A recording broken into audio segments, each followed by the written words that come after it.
Hey, I have something I want to discuss with you. Is that okay? Sure, what's wrong? The atmosphere grew tense as my husband approached me with something on his mind. I had a bad feeling about this, and my feeling was confirmed when he said, I want my mother to live with us in our house. What? I was taken aback by the sudden proposition to live together. I knew this day would come eventually since he's the eldest son, but I never expected it to come this soon. Why now? I was prepared for us to live together at some point, but why now? Did something happen to your mother? I assumed it must be hard for my mother-in-law, Karen, to live alone, but the response from my husband was unexpected. I initially thought the same, but the other day, she told me she wanted to live here while she's still healthy to get used to the place. She wants to live here to get used to it? That's what I think she means. This was entirely unexpected. She wanted to move in early to get used to the area. By the way, my husband and I have been married for 7 years. I can't help but feel this is way too early. And given the reason, I opposed living together. Can you wait a moment? We've only been married for 7 years, right? Don't you think we should have some more time just for our family? But tilting his head, he said, Well, don't you think my mother might also want to get along with you, Emily? She says it's to get used to living here. But I think she might actually want to build a closer relationship with you. Besides, our kids would probably be happier if she came to live with us. I felt a surge of anger at my husband's nonchalant response, but I held it in. Considering everything up to now, there's no way Karen would want to get along with me. After all, she doesn't like me. My husband doesn't understand the relationship between me and her. A little over a year ago, when we were at Karen's house, we were visiting for the New Year's holiday. A lot of relatives were gathered at the house, and that's when Karen began her harassment towards me. It happened when I went to the bathroom. When I came out, Karen was standing there. Oh, Karen! Aren't you being rude? Excuse me? I was taken aback by the sudden criticism. I noticed that she had been drinking, so I wondered if she might be drunk. However, she was speaking clearly, so that seemed unlikely. As evidence of this, she began pointing out various things to me. I've kept silent until now, but now that the new year has come, I'm going to be stricter with you. What's gotten into you, Karen? You never said anything like this before. I've changed my mind, and, by the way, some relatives mentioned it today. They were asking what's wrong with the wife in our family. What do you mean? How much did you do the house chores today? House chores? Well, I might not have done it much. I thought so. There are people who aren't happy about that. I don't know if it's an old custom or what, but from my perspective, I thought they could do house chores themselves. Naturally, it would make more sense. Of course, I couldn't say such things aloud. I just replied, I understand, and left the scene. But from that moment, Karen's attitude towards me shifted. Every time I visited their home, she would instruct me on how to behave as a proper daughter-in-law. If I wasn't constantly moving, I was seen as being lazy. My husband, seeing our interactions, commented, Emily and Mom seem like mother and daughter. Huh? Haha, oblivious man. I couldn't bear the thought of being seen as her daughter. At first, I had hoped we might have a good relationship, But a recent event had completely shattered that possibility. Since then, I was reluctant to visit the house. I kept finding excuses to distance myself from them, never imagining I'd end up living there. I wasn't convinced this was the right move, so I kept opposing it. Mom said she wants to come, so it's fine, right? Sorry, I can't just agree that instantly. Why not? You might not understand, but deciding for a daughter-in-law and mother-in-law to live together isn't something to be taken lightly. There have been cases where couples divorced the moment they moved in together. But it should be fine between mom and you, right? That's not the point. However, in the end, my husband didn't take my opinion into account. I tried explaining it in simpler terms to the kids, but given they are just 5 and 3 years old, they seemed to just think of it as their grandmother coming over to play. Eventually, I had no choice but to brace myself. If the kids were trying to accept the situation, I had no choice but to accept it as well. A few weeks later, so I'll be living here from today. Yes, please be gentle with us. The mother-in-law finally moved in. This is where the nightmare begins. I had a gut feeling about it. And sure enough, the very next day, something happened that was immediately stressful. Early in the morning, there were clinking sounds of dishes coming from the kitchen. No one should be up at this hour, so I found it odd. As I headed to the living room, there was Karen, wearing an apron and standing in the kitchen. And she was cooking something. This is the worst. I don't like anyone touching things around my kitchen. I quickly headed to the kitchen. Good morning. You're up early, mother-in-law. Early? Isn't this the usual time for a housewife to be up? Is that so? Huh? Don't you usually get up much later?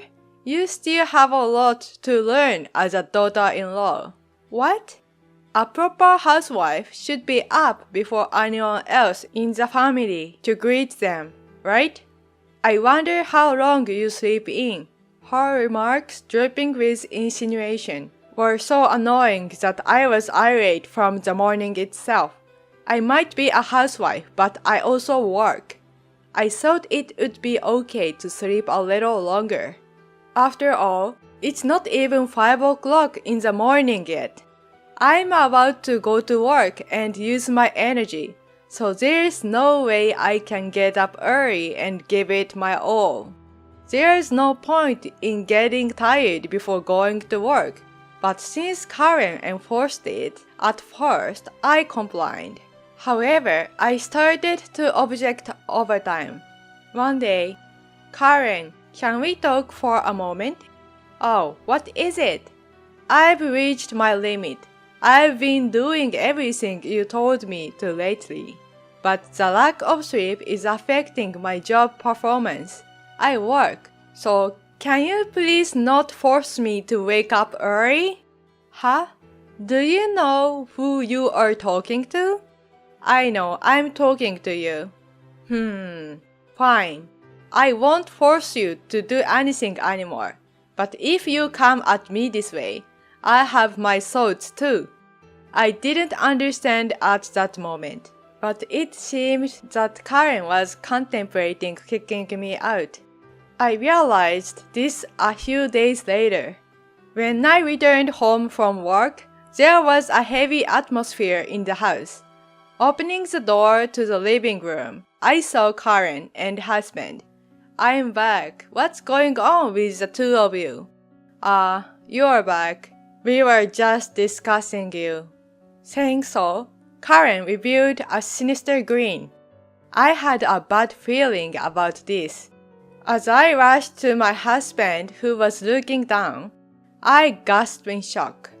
when I saw the divorce papers in front of him. Divorce? Are you serious? Why are you even considering divorce? As if to answer my question, Karen spoke up. Speaking of which, would you allow me to explain? Karen, did you put some ideas in his head? Put ideas? Not at all. It's a parent's duty to protect their child, isn't it? Protect? What do you mean by that? I told my son that someone as aggressive as you isn't suitable to be his wife. Excuse me? Didn't you use abusive language towards me the other day? So I told my son about that. Wait a minute, what do you mean by abusive language? I never said such a thing, did I? See? Emily never remembers things when it's inconvenient for her. I always thought Emily and Mom were getting along well. My husband completely trusted his mother. It's strange. This shouldn't be allowed. I tried to talk to my husband, but he looked incredulous. Hey, are you really going to divorce me? Are you sure? Yeah. Actually, I heard you arguing with Mom the other day. At first, I thought it was just a typical family quarrel, but after you left the house, Mom was crying. When I asked her about it, she told me you called her a terrible mother. What? She said I called her that? Yeah. I was deeply angered by what Karen had done and wanted to confront her immediately. But what hurt me more was that my husband took her word over mine. Spouses are still strangers in some aspects. It might not be unreasonable for misunderstandings to occur, but I wish he would at least listen to what I have to say. That thought overwhelmed me. Let me be clear since it's come to this. I can't come to like you. I want to live just with my family. So could you please leave? Leave? Are you talking about me? Who else could I be talking about in this situation? Emily, I'd appreciate it if you could do that. Gradually, my feelings turned to disbelief, and I decided to agree to the divorce. Fine, if you are that determined to choose divorce, I'll accept it. Just don't ever regret it, okay? Regret? Why would I? You still don't get it? Fine, I think you will understand eventually. But even if you do come back regretting it, I have no intention of giving it another go. It's fine.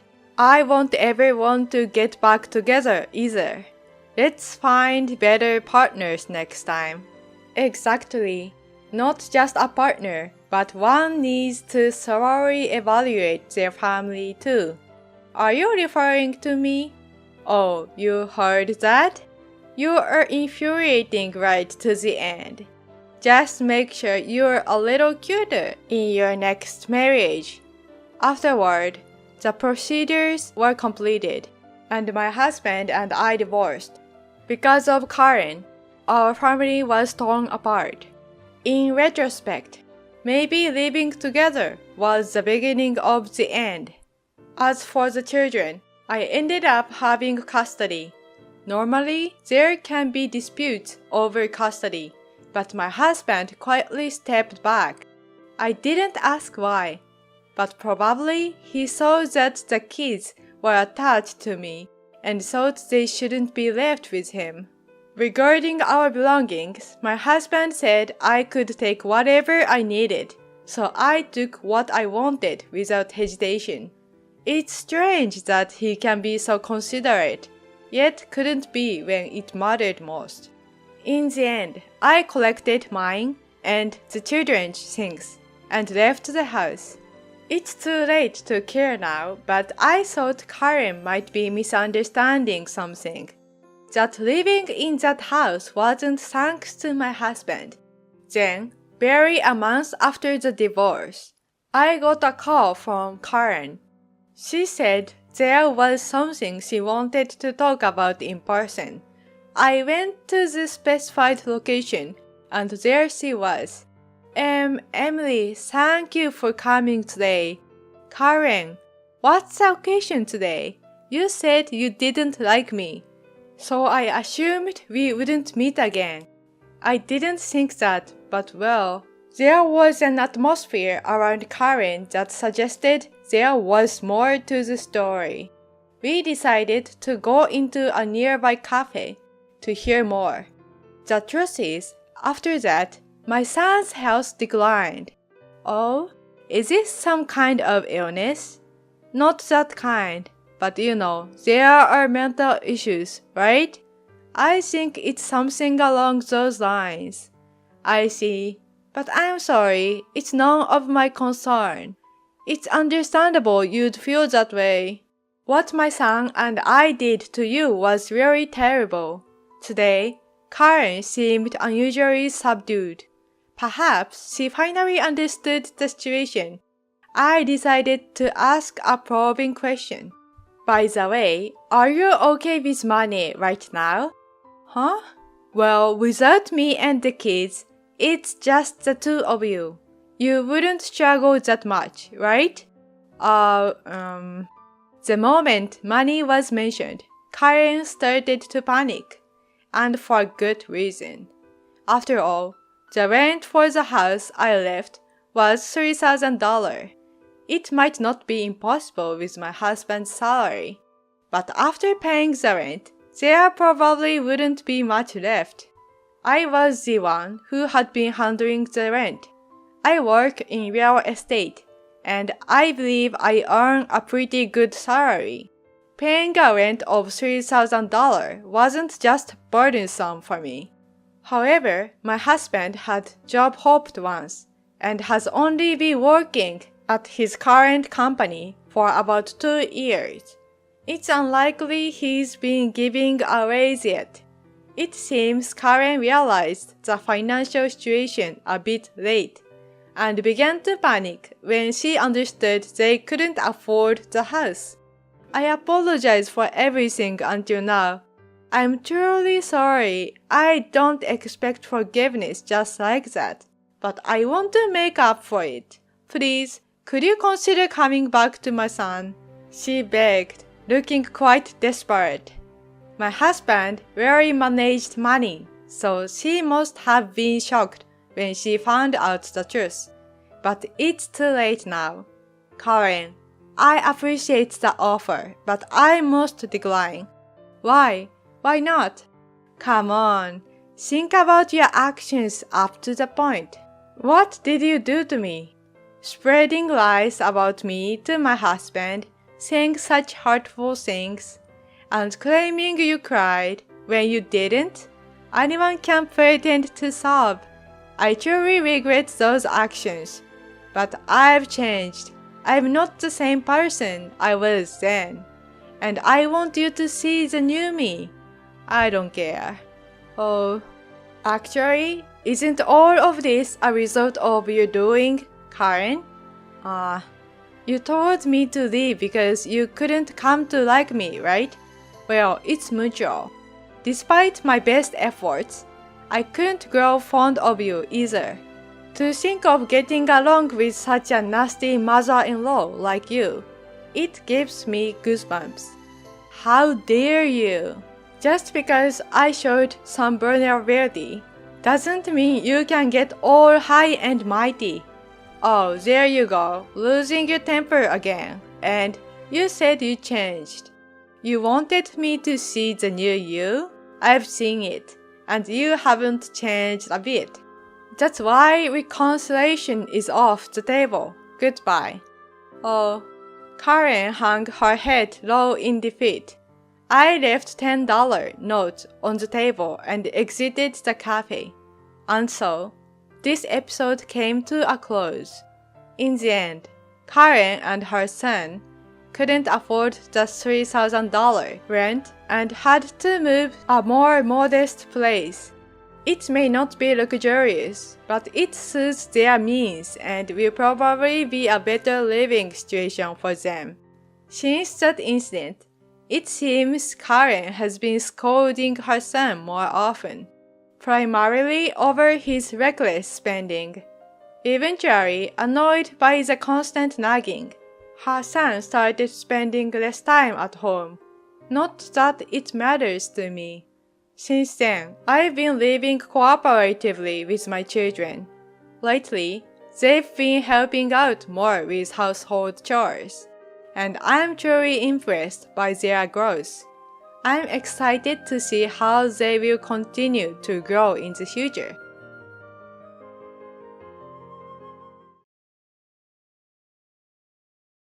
I quickly began packing without much of a greeting. Watching me, my ex-husband spoke up. "You don't shed a single tear, huh?"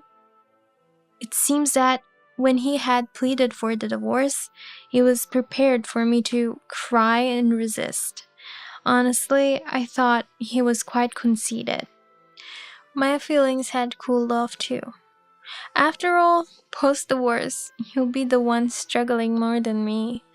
Far from crying, I had to restrain myself from laughing out loud. "What? What do you mean?" He looks at me with a puzzled expression. "Between a housewife like you and an elite salaryman like me, you'd be the one struggling, right? Plus, I'll remarry, but you'll end up alone." Thinking normally, that might be the case. But it seems like Catherine, your affair partner, is quite something. Wait, why do you know Catherine's name? My name is Emily, a 32-year-old housewife. I met my husband Tom at a mixer. Because we were the same age, we had many common interests and quickly became close friends. Furthermore, my husband worked as a salesman for a trading company, and his earnings were much higher than the average of our peers. Thanks to that, I've been leading a life without any constraints. If there was a concern, there was only one, that our marital life was not going well. Although there's just one concern, it's quite serious. Before I knew it, 7 years had passed in our marriage. At first, we were really in love, being affectionate almost daily, and no matter how busy my husband was, we always had our meals together.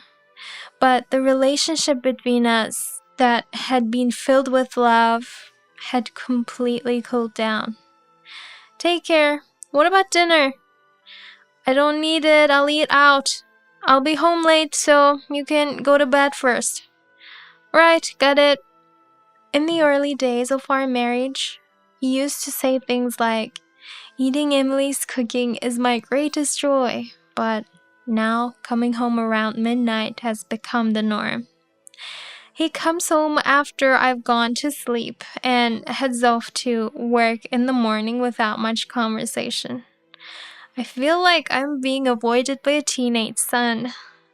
It was during these typical days that I noticed a certain change in my husband. Wait, did he buy this hair wax? And he even has a complete skincare set. And even cologne. Until then, to be honest, my husband hardly ever took care of his appearance. He said he only wore suits, so he hardly had any casual clothes. But recently, he's been buying a lot of branded clothes. I wouldn't mind if there was a change in his mindset. In fact, I used to think he was too careless about his appearance. However, the reason for this change in attitude seems to be for impure reasons. Observing my husband's behavior, something seems suspicious. He has started using his smartphone secretly, and he always takes it with him to the bathroom and even the shower. Up until now, he used to leave it carelessly on the sofa, and I was always worried I would accidentally sit on it. Why has he suddenly changed so much? The more he came home late, the more I began to doubt him because of his strange behavior. Could he possibly be cheating on me? But there's only suspicion and no concrete evidence. Even though our relationship has cooled down so much, deep down, I still wanted to believe in him. The thought that my suspicions might be true scared me. Trying to escape from the harsh reality, I made efforts to improve our relationship. I tried to engage him in more conversations and even suggested going out together.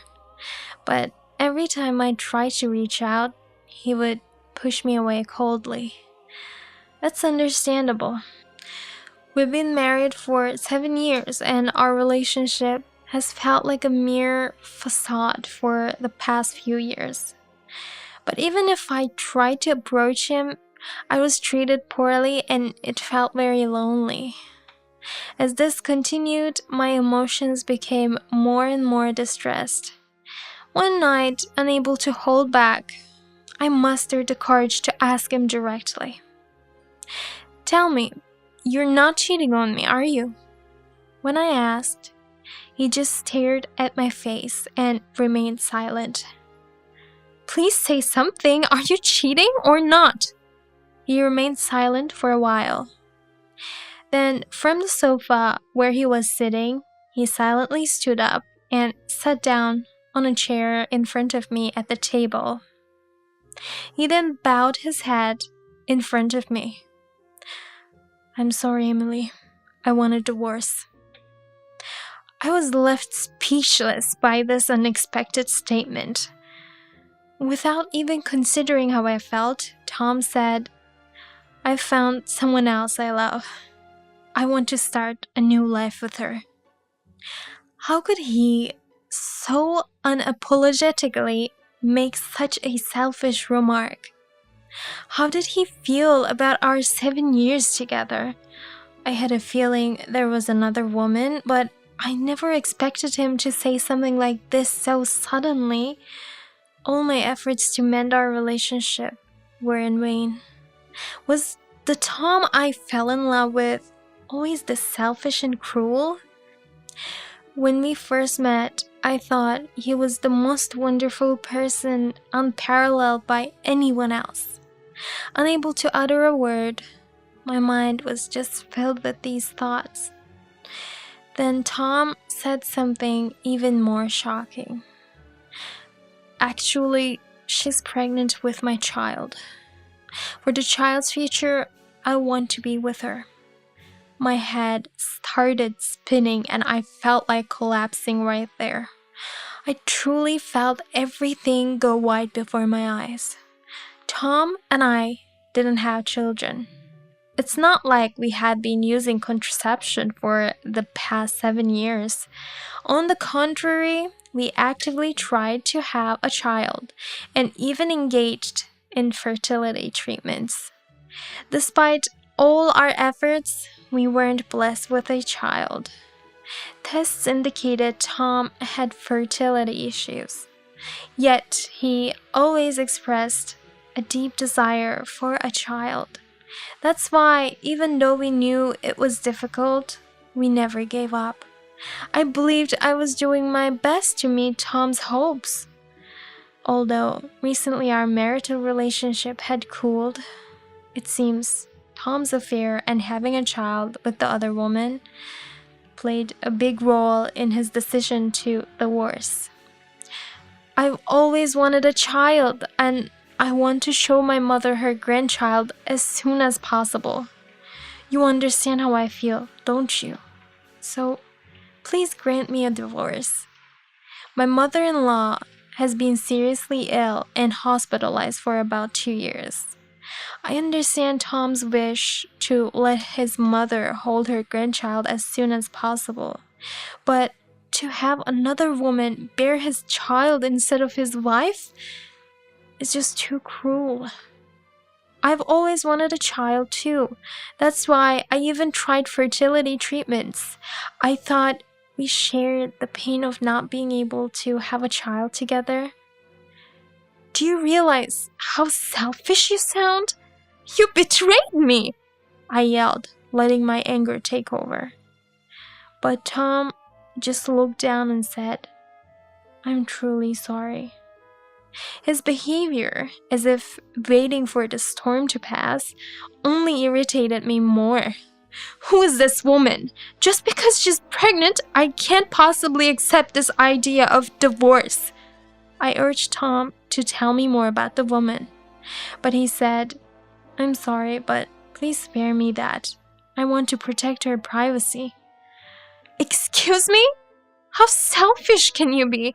I have a right to know as your wife. Talk to me properly. Even when I pressed him like this, Tom stubbornly refused to reveal any details about the woman.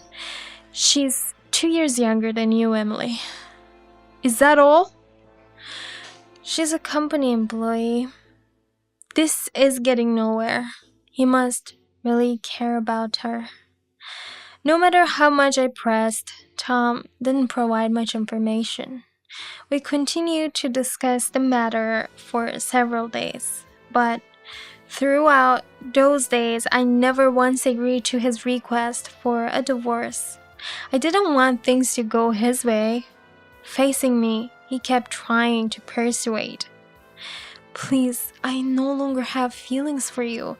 Continuing this marriage will only make you feel empty, won't it? I've already discussed this with my mother and she's given her consent.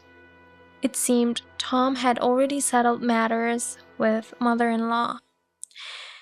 This genuinely shook me because I thought we had a good relationship, even though we had grown distant recently.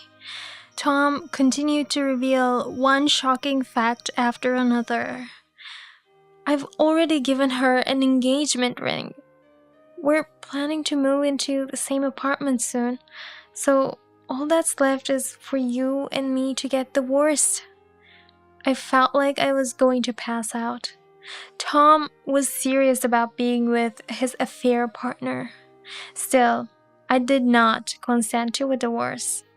Our exchanges like this continued for nearly a month.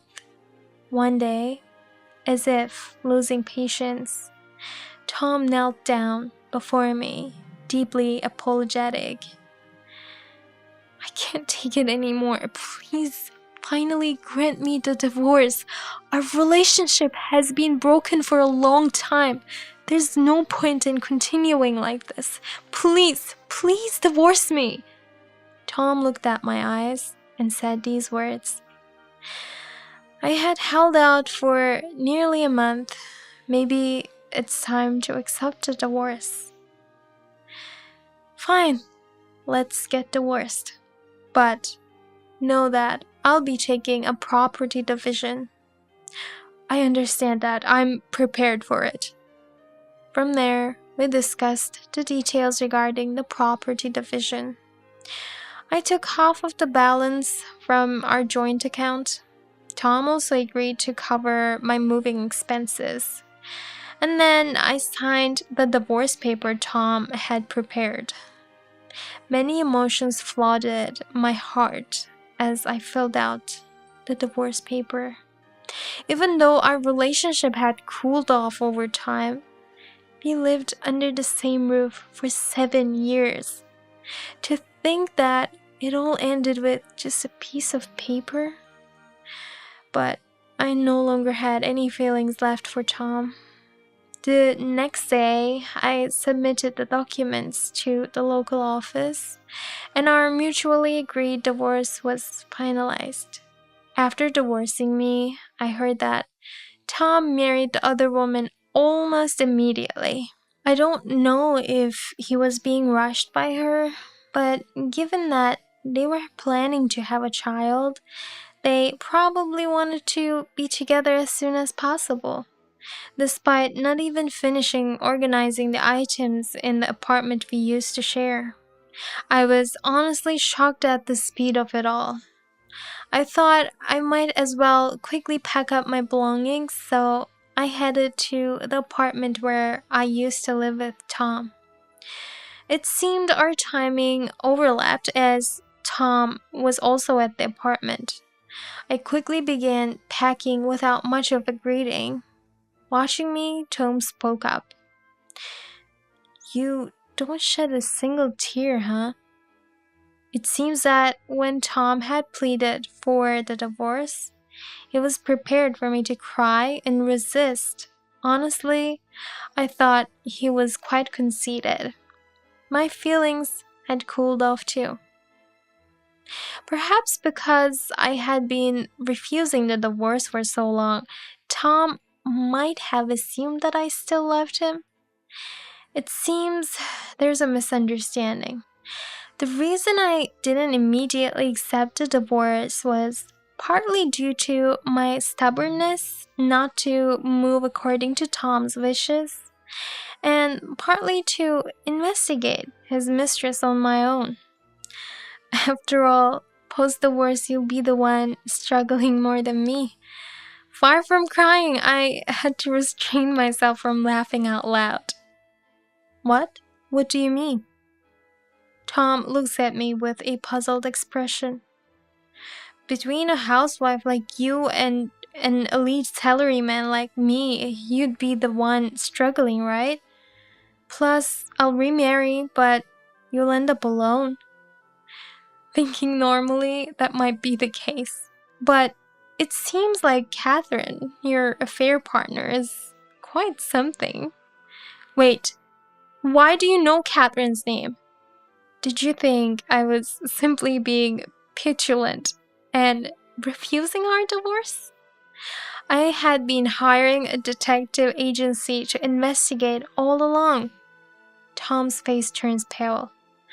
I had gathered a lot of information about his mistress over a few weeks. Firstly, her name is Catherine. She's 27 years old. Actually, she's been divorced twice and currently lives with her parents. She's said to be quite promiscuous, frequently changing partners. For that reason, although she has a child with her first husband, the husband has custody.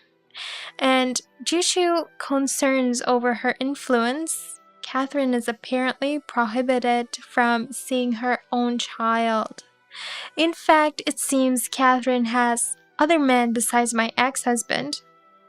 The detective apparently saw her going to a hotel with another man. I had them take pictures as proof. When I shared all this information and showed him the photos, my ex-husband collapsed on the spot. No way. There's no way Catherine is that kind of woman. She only has eyes for me, and we're planning to build a happy family together. My ex-husband seems to be really smitten with Catherine. As annoying as it is, this woman does seem to have a knack for seducing men. While she doesn't stand out in looks, she probably has a natural way of captivating men. This has to be a lie, right? This is all a fabrication you made to throw me off. These photos are edited, aren't they? Good grief. Was my ex-husband really this foolish? If you don't want to believe it, that's fine. But even now, your mistress is connected with other men. Oh, right. She's not just your mistress now, but your new wife, isn't she? For all you know, the child might not even be yours. As I said this, my ex-husband's face grew increasingly pale. It can't be. No, Catherine wouldn't. This is based on the detective's findings, so there's a high chance you've been deceived. Maybe among her multiple boyfriends, you were the only one with the best earnings?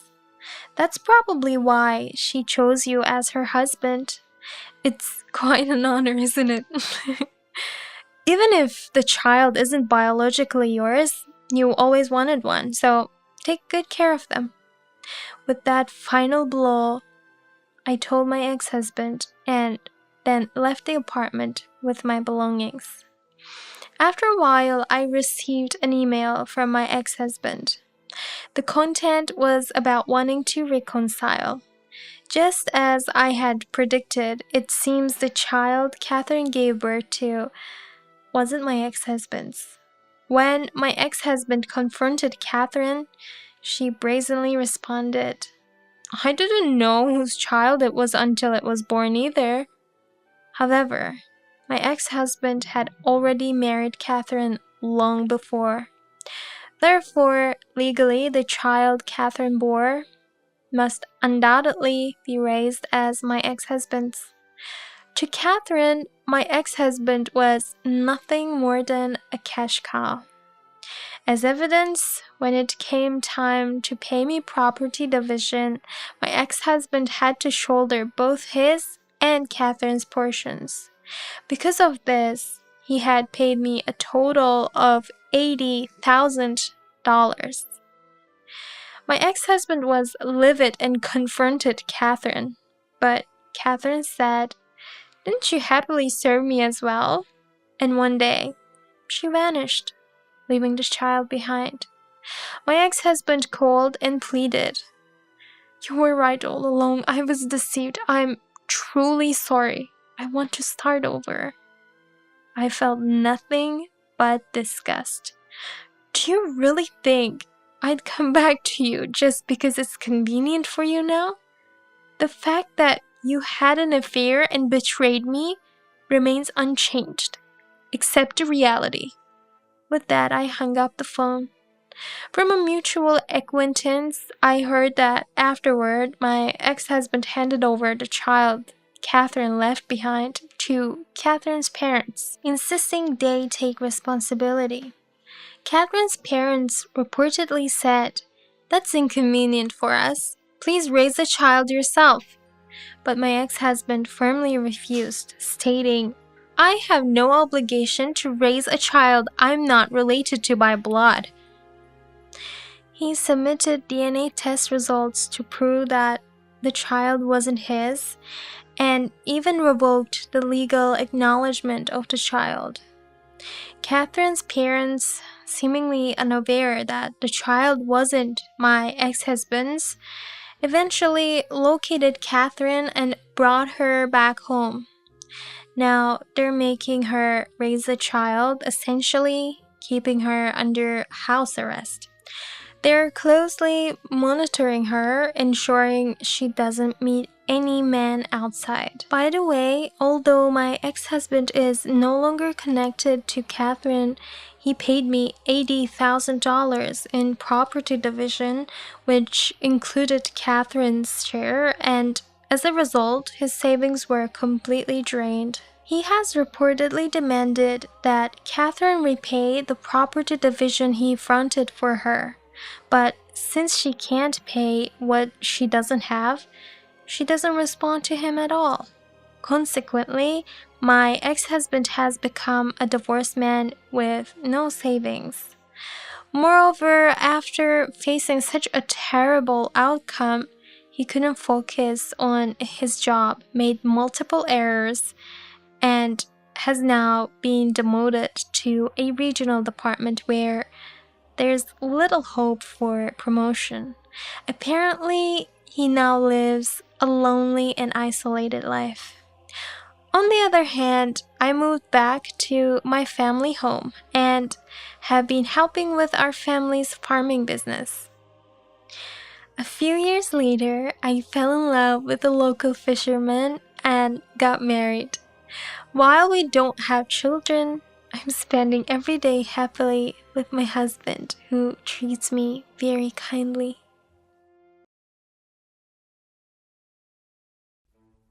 Hey, where did that go?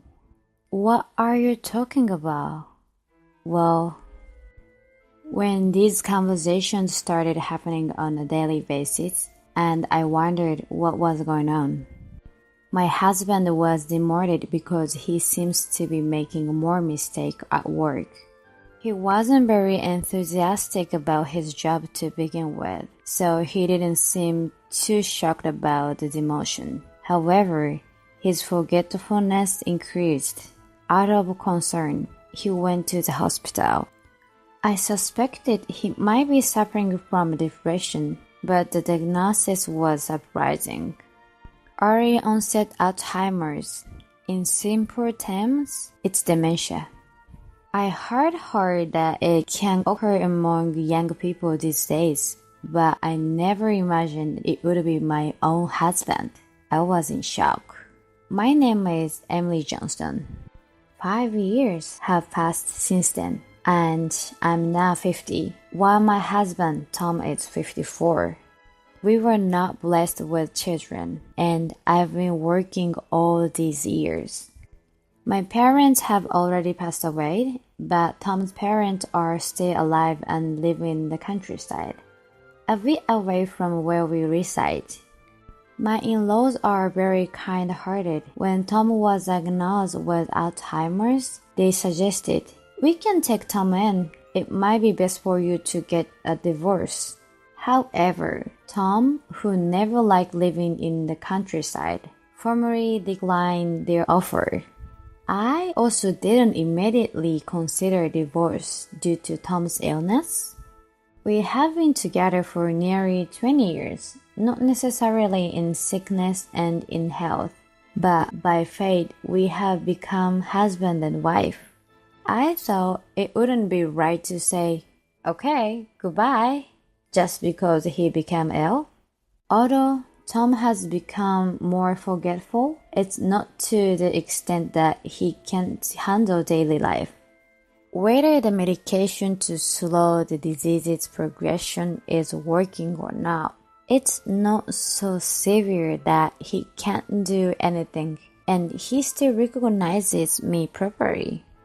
Occasionally, he doesn't respond, but when he's acting normally, he's not much different from any healthy person. However, when asked about things, he often says, "I don't know," or "I don't remember." At work, his mistakes increased, and there were times when he cried because he couldn't understand how to organize documents. Maybe I should quit my job. If I do, you support me, right? I'm able to say no to my husband, who looked so anxious. He eventually quit his job. He doesn't go outside and spend most of his time at home. But when he's inside, I don't see any particularly problematic behavior. He often leaves things out without putting them away. Or when I return home, I find food scattered around, but he isn't causing trouble for others. So it's within an acceptable range. So Tom has been staying at home ever since he quit his job.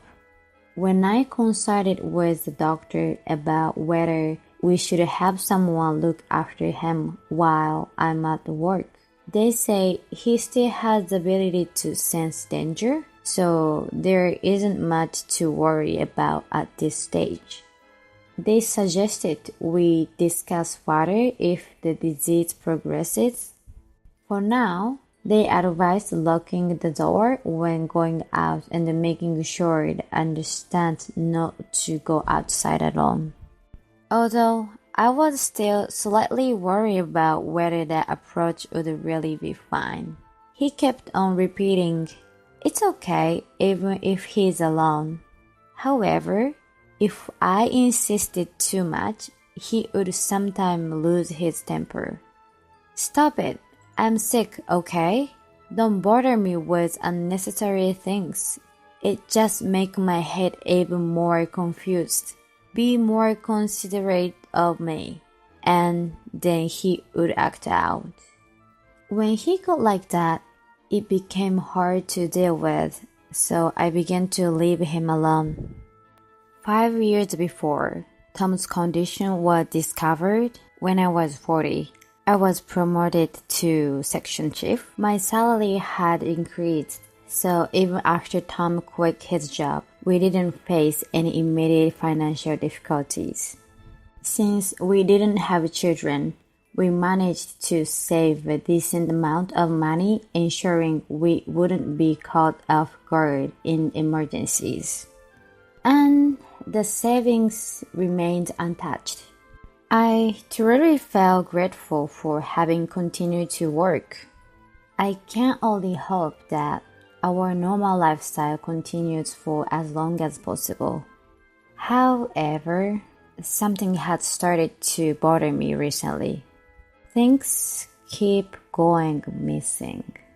What's missing are often things of value. My cherished designer bags, newly purchased shoes, clothes. These are items I've bought as treats for myself after saving up. I wonder if I've just misplaced them somewhere unusual, but I can't find them no matter how much I search. When I ask Tom, he only says he doesn't know. Hey, do you remember taking them somewhere or using them? I don't know. I can't remember. He just repeats those words. Could it be that his condition has progressed to the point where he doesn't even remember taking things? These days, when I return from work and ask him what he did during the day, more often than not, he said he can't recall. The doctor had said that the progression of the symptoms can be slow at times and rapid at others. I couldn't help but feel that his condition might be advancing faster. If that's the case, I'm concerned about leaving him alone at home while I'm away. If he starts to wander, I won't be able to care for him on my own. Out of concern for Tom, I secretly installed surveillance cameras around the house. It wouldn't be acceptable if he wandered and caused trouble for others. If that were the case, appropriate measures would be necessary. A week later, after Tom had gone to sleep, I nervously reviewed the camera footage. But what I saw surpassed all my expectations, leaving me in shock. I never imagined it would be something like this. Tom had brought a woman into our home. Over the past 5 years, Tom and I had barely held any proper conversations. He'd always responded vaguely to my questions, but in the video, he was conversing normally without any hindrance. He didn't seem like someone suffering from dementia at all. And when I saw the face of the woman he brought in, I was even more stunned. It was the female doctor who had diagnosed Tom with dementia. Come to think of it, the hospital we visited was the one handling the medical checkups for Tom's company. Does this mean that the husband and this woman doctor are doing psyche play? Was the dementia diagnosis nothing but a blatant lie? Are you sure she hasn't noticed at all? Not at all. Dementia is such a convenient illness to fake. I don't have to work. And if there's something I don't want to remember, I just say I forgot. You're such a bad man, making your wife work while you relax at home and even bringing your lover over. Wasn't it you who suggested this? When I said I was tired of working and wanted to quit my job, you mentioned there was a good way out. I never thought it would work out this well though. The video showed the female doctor laughing and closing her leg next to Tom. My wife is just too tricky. I don't know if she became a section chief or what, but her salary keeps rising above mine. I'm sure she looks down on me. But thanks to her, you get to live like this, don't you? Well, yeah, she's like my ATM. I need her to keep working hard for me. You said she was like a housekeeper the other day. A housekeeper who's also my ATM. I finally understood what it meant to feel completely blank inside. The words coming from the screen kept swirling in my head over and over again. Oh, and you. You need to cut back a bit on taking things out of the house. My wife says things are missing. You can just say you took them and forgot about it. With your condition, saying you forgot will always work. Well, you're right. There is no other illness as convenient as this. I won't have to work for the rest of my life with this excuse. So, that was what was happening. What was I, who never adopted and wanted to support him? For 5 long years, I worked diligently without knowing anything, doing all the housework. I wondered what I had been striving for. I felt foolish, and it felt as if all the strength was draining from my body. For some reason, laughter bubbled up unexpectedly. I thought maybe I had gone mad. A mix of anger, sadness, regret, and despair overwhelmed me. But the despair didn't end there. I checked my bank balance, and it was 0.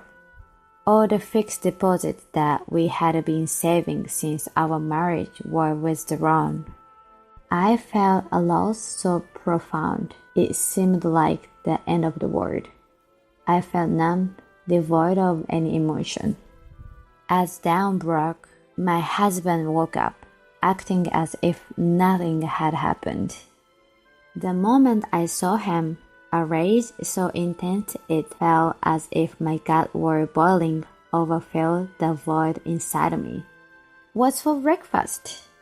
I was overcome with an urge to grab him by the collar and relate him, but I swallowed that impulse and headed in.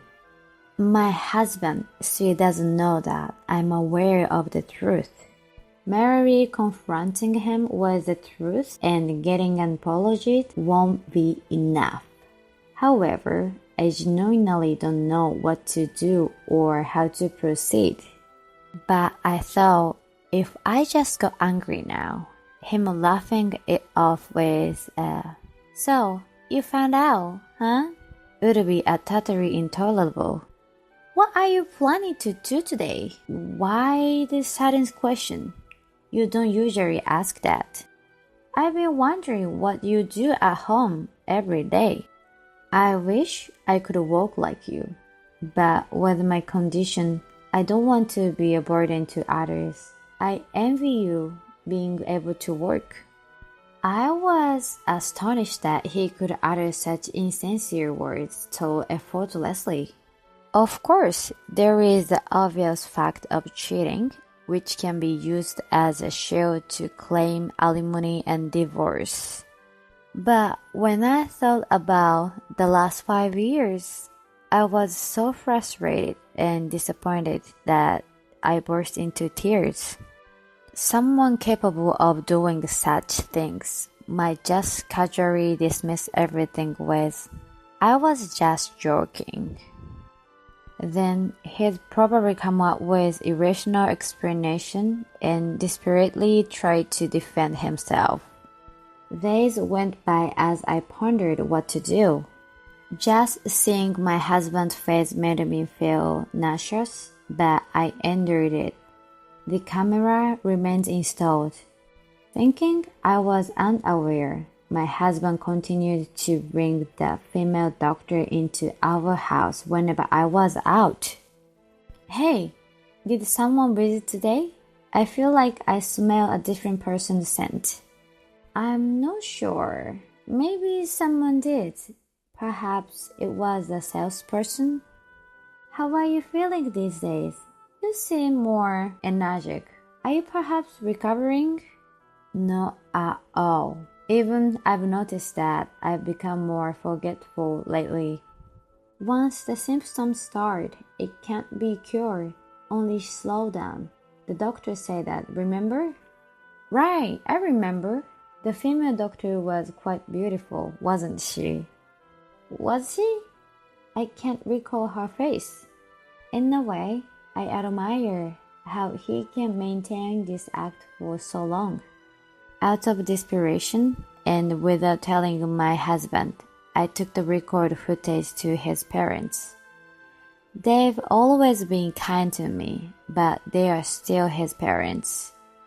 I can't say I wasn't anxious. They might still side with their son, no matter what he's done.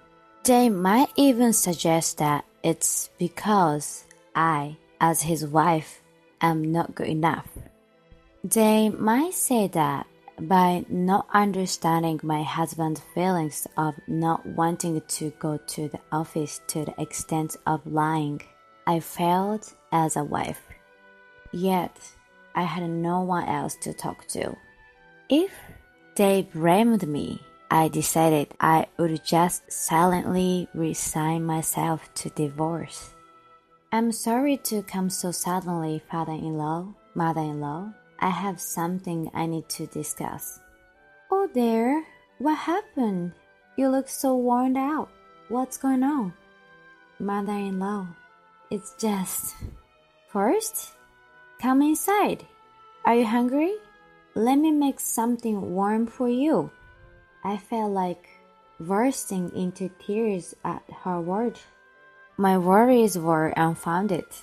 After seeing the footage of my husband and the female doctor's affair, my in-laws apologized to me on the spot.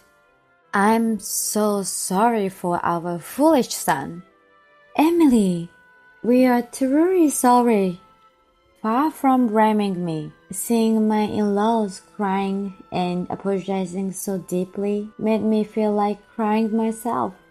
The tension I had been feeling seemed to vanish in an instant. That being said, my anger towards my husband didn't disappear.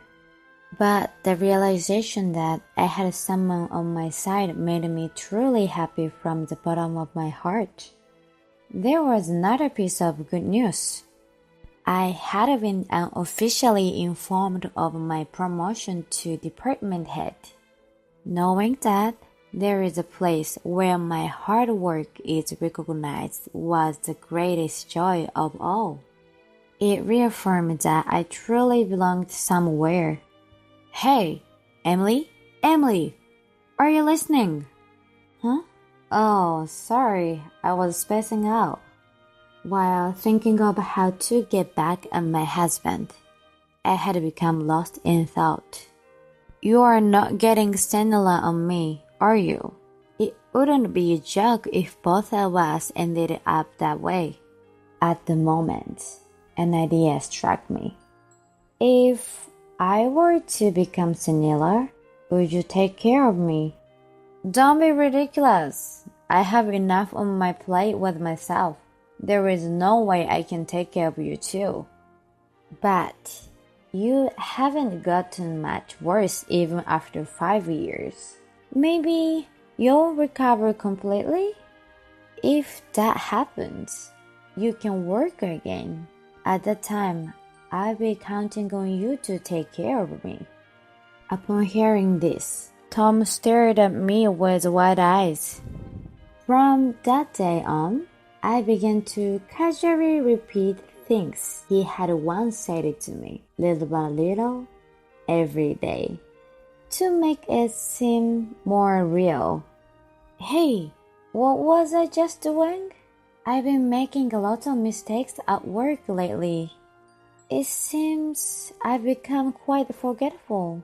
Oh, I've forgotten how to use that washing machine. How do you use oven again? My action and words made Tom increasingly uneasy. I might not be able to continue working, but I'm glad you're here with me. After continuing this act for about 2 months, one day when I returned from work, there was a filled-out divorce form. It seemed Tom had left the house. He was even kind enough to leave a note. I've decided to divorce because I don't want to cause any more trouble for you. Please don't look for me, Tom. What does he mean he doesn't want to cause trouble? I know he ran away thinking I might have dementia. I also know exactly where he went after leaving. He rented an apartment to continue his relationship with the female doctor. I had evidence from the hidden camera where he was exposed. He was laughing while saying, "She seems a bit off, so I'm going to divorce her. It would be ridiculous if I ended up having to take care of her. I've already transferred the saving elsewhere. I won't have any financial trouble for a while." He even graciously told me all about the location of his new apartment.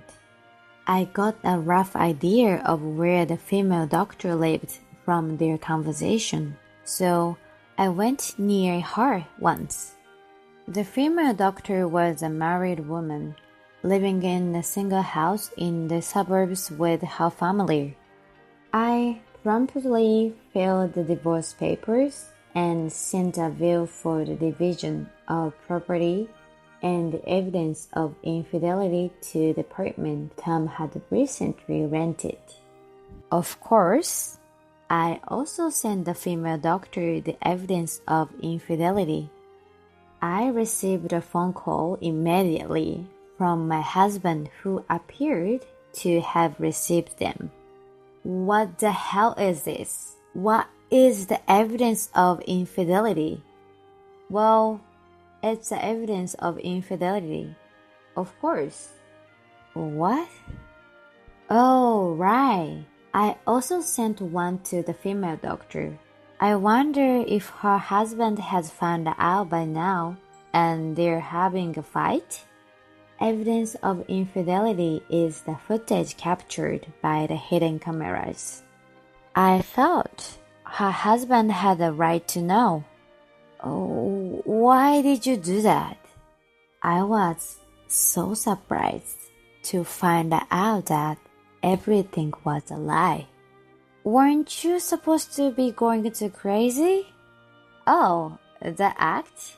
It was just a performance. I tried to mimic you. It's surprisingly easy to deceive, isn't it? You are... Tom, ignoring his own actions, started shouting at me. He called me cunning, dirty, and all sorts of things. He just ranted on. Do you think you have the right to be angry at me?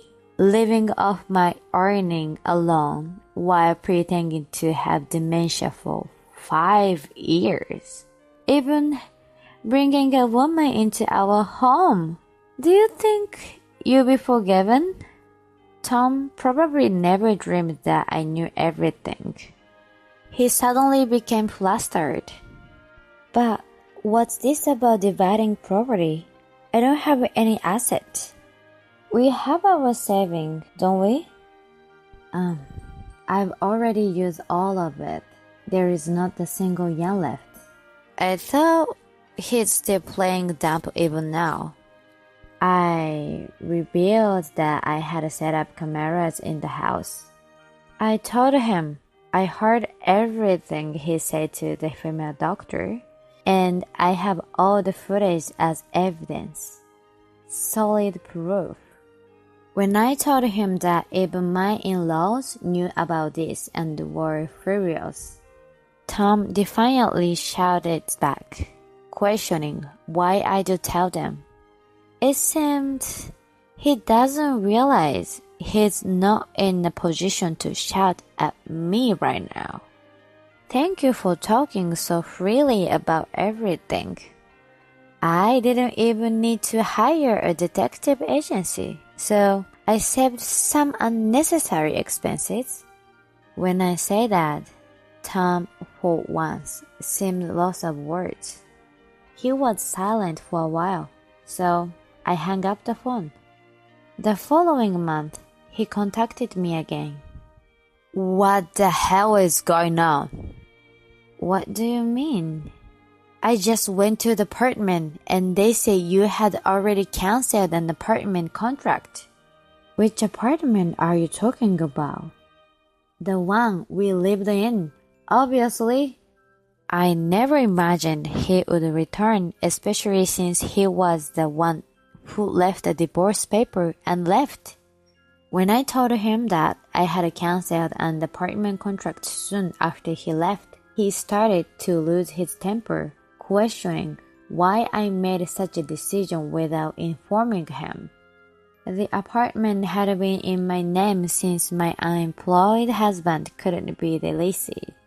When he quit his job, the contract was transferred to my name. So whether I decided to cancel the contract or move somewhere else, it was entirely up to me. I bought a condo. I live there now. You bought now? I bought it with the saving I got back from my share of the property. It's a small condo, but it's my castle. Really? Then I'll come live there too. I wonder what kind of thought process led him to the conclusion. Don't you have a girlfriend? We broke up. She got caught cheating, got divorced, was shunned at the hospital, made a misdiagnosis, got sued by a patient, and she was asked for the division of property by her ex-husband. Now, she's drawing in debt. Oh, really? So, I've decided to get back together with you. So, I'm going to start over with you, and you're going to give me back the money we split, right? This is what you call unbearable. Is he seriously thinking I would accept such a proposal? He even asks me to get back together with him and return to him the money that was divided between us in the property division. I feel like telling him he's lost his mind. Are you insane? Why should I have to pay? We are already divorced. I never want to see your face again. Reconciliation? Not even in the afterlife. With that, I hung up the phone and blocked his number. It seems that my ex-husband, Tom, went to visit his parents after our conversation. At that time, Tom didn't know that his parents had sold their family home and moved to a senior-specific apartment. According to his parents, Tom went to the family home, so it was up for sale, and was so shocked that he reached out to them. I had a lawyer involved to ensure I received all the division of property money. So, Tom probably doesn't have much money left. Tom hasn't been able to find a new job, and he can't even pay his apartment rent anymore. He was evicted, had nowhere to go, and probably turned to his parents' place for help. His parents anticipated this and decided to move. They feared that if he returned and entered their home, they might not be able to evict him. They said they couldn't face me if that happened. He is now working as a live-in worker at the factory somewhere, but he is so lazy that he can't move as much as he'd like, and he is yelled at every day by employees much younger than himself. It seems that Tom reached out to his parents several times, asking for help, but they refused him. Months have passed since the divorce, but I still keep in touch with his parents. They always worry about me, and to me, they feel like my real parents. I want to maintain our good relationship and help them out whenever they need it in the future. I was promoted to department head, and my salary has increased. I plan to keep working hard. Currently, I'm thoroughly enjoying my peaceful life on my own. Even though we have a 20-year age gap, I genuinely want to marry her. So, please divorce me. He begged me for mercy. A smile involuntarily spilled from my lips. I had been desperately trying to make our marriage work until now. I thought about the children and our daily life even more than he did. Even if we don't have children, I believe that we can help each other and live together. It seems it was only me who felt this way. I feel like an idiot for having believed in my husband. I feel like a fool for all the effort I put in for the sake of my husband. My heart is so torn up that I can't even understand my own feelings. I must make him take responsibility for this. My name is Emily, a 50-year-old housewife. I live with my husband. It's good to have a lot of savings for retirement these days. That's why we've both been working hard together. We don't have children. We've tried to have children before, but in vain. While I thought there might be a reason for this, I was too afraid to find out and never visited an infertility clinic. Even if we can't have children, as long as I have Emily, it's enough. Because my husband said that, I might have been indulging in his words. My husband is kind and gentle, and he never complained for not being able to have children. Let's take things at our own pace. Those words from my husband comforted my heart more than anything else. That's how much I believed in him. I did everything I could, cooking healthier foods and studying specialized books to have a child. I did my best to make my husband's life happier.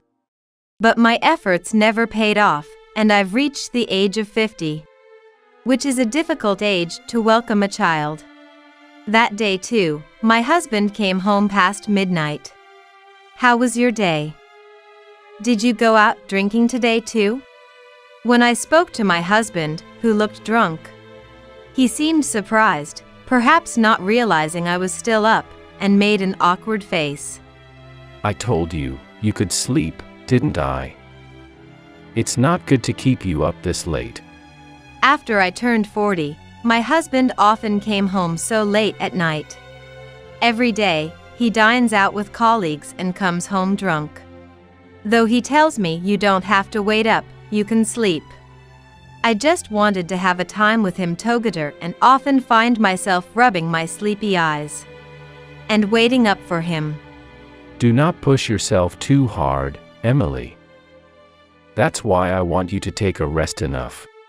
Thank you for caring. But I just want to do it this way. Saying that, my husband fell silent with a look of guilt on his face. Even if he comes home late and we don't have a time to talk together, the fact that I love my husband and he loves me remains unchanged.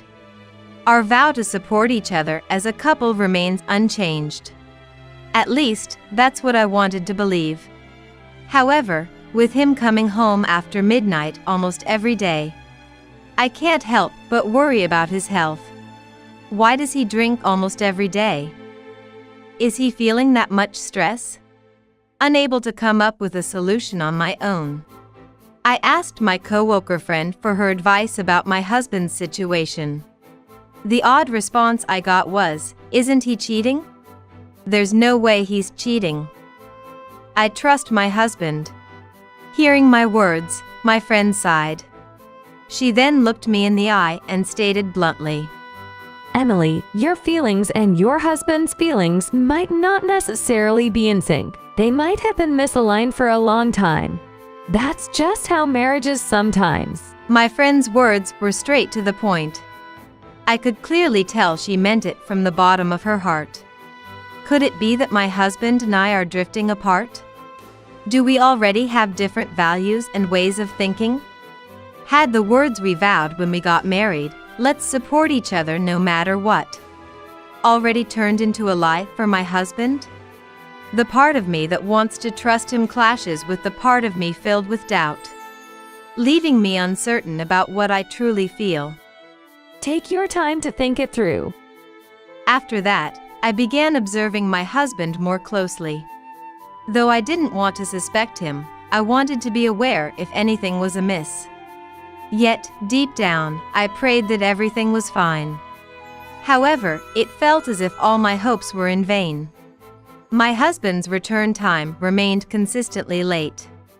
Midnight would come, the door would open, and my inebriated husband would return home. This pattern remained unchanged.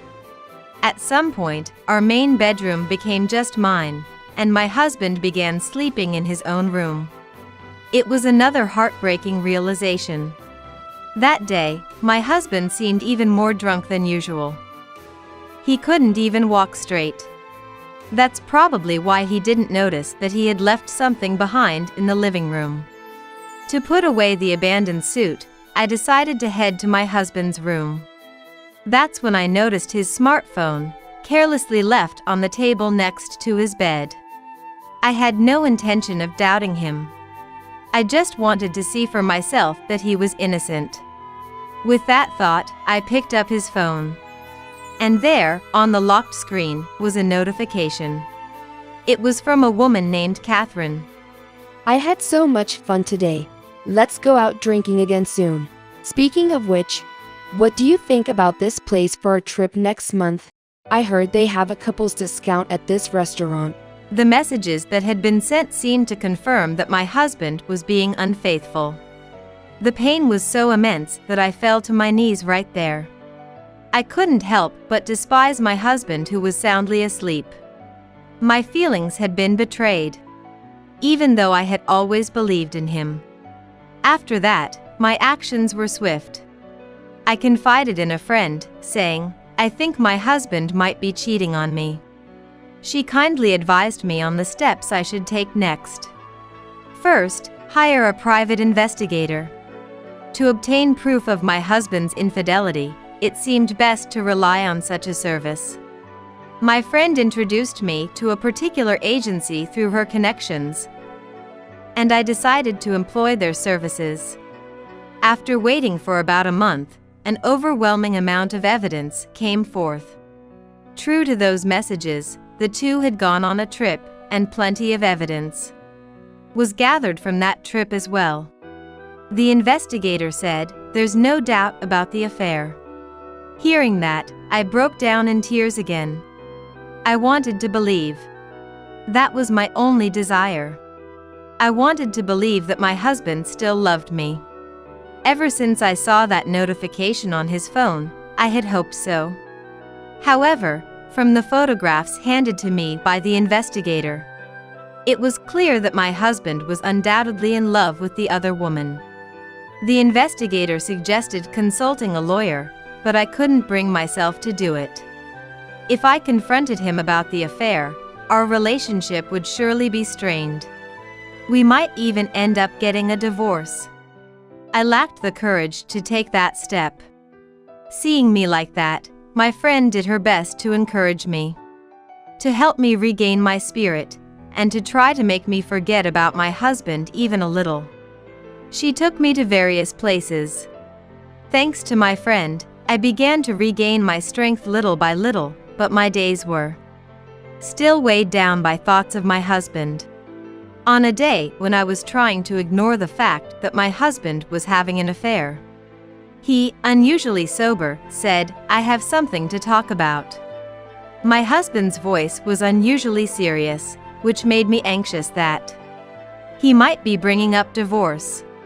Sadly, my anxiety proved to be right. The truth is, I've been seeing someone else. She truly understands me, supports me, and she's like an angel. Facing me on the sofa, my husband began to speak hesitantly about the woman he was seeing. I was troubled by my situation with Emily. No matter how hard we tried, we couldn't have children, and that was a constant source of anxiety for me. During this time, she got pregnant, and I'm certain it's my child. Even though there's a 20-year age gap, I truly want to marry her. So, I'm asking you for a divorce. I had anticipated this. I knew this day would come eventually. Yet, his words were much heavier than I had imagined.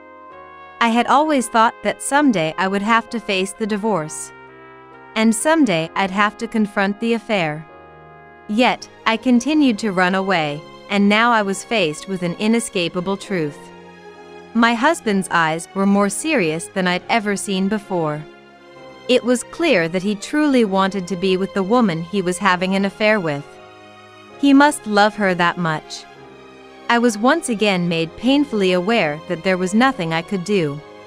No matter how hard I tried or how much effort I put in, there was no holding on to him. If I had taken action to end our relationship sooner, would I have been spared this much pain? Would I have felt more at ease? Beyond the anger and sadness, a smile broke through. Yet, I didn't understand why I was smiling. Despite the profound pain in my heart, I didn't understand why I could still manage to smile. Emily. Even his voice now sounded so annoying to me. Enough. I don't need this man anymore. There's no reason for me to continue serving someone who's invalidated all my efforts.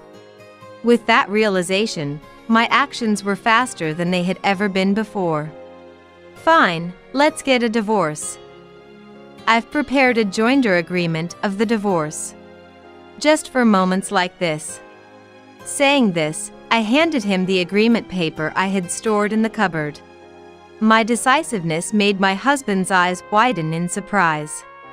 "Are you serious about the divorce?" he seemed to wonder, but I just had to laugh again. Where was the need to stay with a husband who had continuously betrayed my feelings? Where was the need to keep trying with someone who had invalidated all my efforts? Don't worry about it. Just sign the papers quickly. Urged by me, he awkwardly nodded and signed the joinder agreement. Meanwhile, we continued discussing a property division. I will pay the property division properly. I cheated, so it's only natural. Of course, I will claim it. Just so you know, if you try to run away from paying, it won't end well for you. I will pay it. I'm not that low. What does he mean by not that low? Wasn't he already the worst kind of person the moment he cheated? After signing the joinder agreement and ensuring there were no errors, I lightly said, "Well then, that's it." I started gathering my belongings. Seeing this, my husband asked in a flustered manner, "Is that all you're going to do?" I couldn't see any reason to do anything for this man now, so I retorted, "What do you mean?"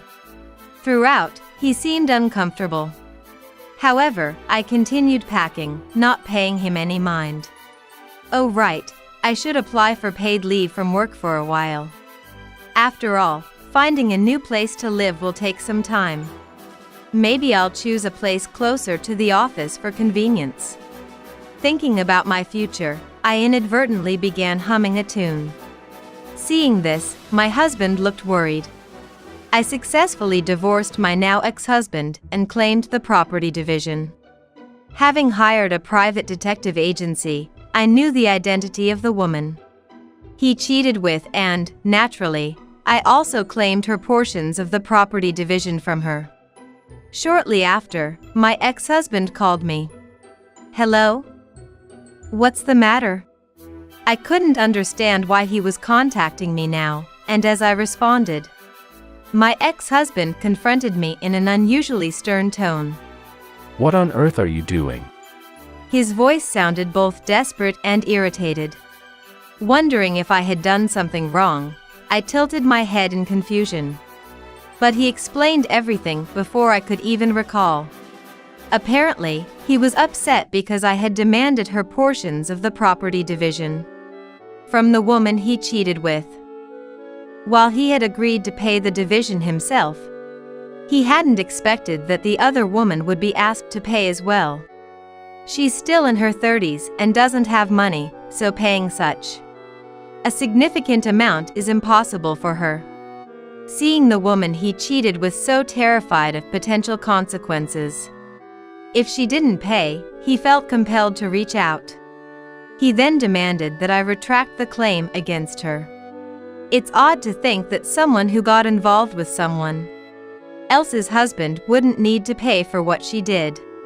She played a part in destroying my happiness, so it's only natural she'd face some consequences. It's only natural to have her pay enough, isn't it? The fact that there was infidelity doesn't change. I thought the claim would be just against me. And now even against Catherine. Harassing her like this is truly despicable. From the tone of his voice on the other end of the line, it was clear that my ex-husband was filled with an anger I had never seen before. He must truly care for the woman he had an affair with. Then, why don't you pay on her behalf? I never said you couldn't cover her part. If you love her that much, why not help her out in this way? As I said this, my ex-husband fell silent. But I knew better than anyone that my words were spiteful. There's no way my ordinary office worker ex-husband could afford to pay the division for both of them. If he had that kind of money to spare, he would have acted differently a long time ago. Or are you not willing to help out the person you claim to love when they're in a pinch? As I provocatively said this, my ex-husband retorted, "That's not true." His response irked me, so I decided to deliver another devastating blow to him. By the way, have you moved out of that house? No, I haven't. I plan to live there with her from now on. As expected, my ex-husband intended to live in the same house where we once lived together, but now with his mistress. However, that was impossible. You better move out immediately. I believe it's going on the market tomorrow. What? What do you mean? My ex-husband, unable to fully comprehend the situation, looked dumbfounded. His ridiculousness almost made me burst into laughter. Out of pity for my pathetic ex-husband, I decided to enlighten him. Firstly, the house we had lived in was purchased after our marriage, and the mortgage had always been paid by me. Since I had been the one paying the mortgage, the house was, in fact, under my name. After the divorce, I had a property appraisal done during the hours when my ex-husband was at work. The house is set to be put up for sale tomorrow. This means that if my ex-husband and his lover were to stay in that house from tomorrow onward, they could potentially be arrested. My ex-husband was quick to erupt in anger upon facing this reality. Cancel the sale now. Where are we supposed to live if the house gets sold? She's already said she's given up her place. That's not my problem. Figure it out yourselves. And from now on, don't call me. If you need something, go through our lawyers. What do you think they're for? Please help us. At this rate, I have no reason to help. Goodbye. I had no intention of extending a helping hand to my ex-husband. So I hung up the phone, ignoring his pleas. Even after that, my smartphone kept ringing loudly. But as soon as I blocked my ex-husband's number, everything went silent. 2 days later, I happened to pass by the house where I used to live with my ex-husband and noticed that it was up for sale. I guess the ex-husband and his mistress had moved out. Threatening them with the possibility of arrest seemed to have done the trick. I successfully received the division from the mistress as well. So a significant amount of money came into my hands. My ex-husband scraped together every penny, even taking on debts, to pay for his mistress's portions. He seemed genuinely committed to his affair partner to go to such lengths. However, according to what I heard from a mutual acquaintance, he was dumped by her not long after. Apparently, the child she claimed to be pregnant with wasn't even his. Since then, he's been downcast, unable to perform at work, and eventually resigned. He's reportedly now living in a shabby apartment, barely making ends meet. On the other hand, I'm living my life freely and happily without him. My friends even comment, "It's great to see you so lively again." I'm deeply grateful to the friend who advised me back then. So grateful that I can't thank her enough. I'm thinking of taking a trip with her soon. She's looking forward to it since she loves traveling. I want to keep striving, also for the sake of the friend who wholeheartedly supported me.